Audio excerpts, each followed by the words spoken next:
All right, we're going to do video 2. This is July 9 at 8:59 p.m., so good evening.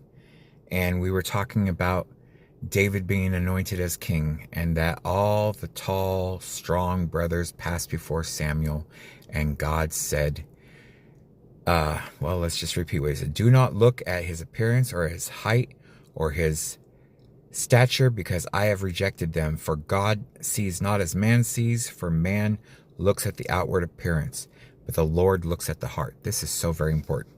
Okay, that was verse 7. Now let's come down a ways. Samuel says, is this all? Because the Lord has rejected them.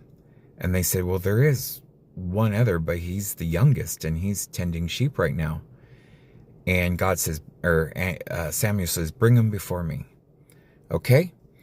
And then we find David. And so it says in verse 12 and 13, so he sent and brought him in. Now he was ruddy, with beautiful eyes and a handsome appearance.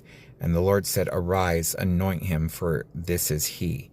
Then Samuel took the horn, out of obedience to God, of oil, and anointed him in the midst of his brothers. And the Spirit of the Lord came mightily upon David from that day forward. All right. But David was approximately 15. The next thing he does is there's a war. The Philistines are coming against the armies of Israel, and David goes out to meet them, and they're challenged by this giant named Goliath, and said, send your best.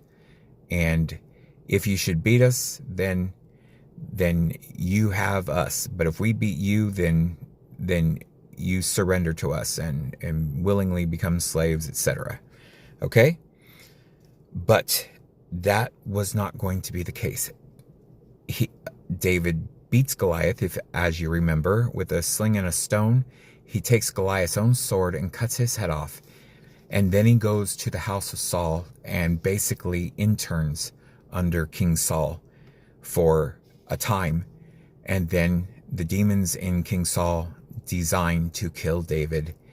And David becomes going on the run for his life because Saul sees the writings on the wall that David is going to take his kingdom away from him, and it will not pass to his son Jonathan. All right, it looks like we need a part 3 because there's just a little bit more I want to share with you. And we'll see you in a minute.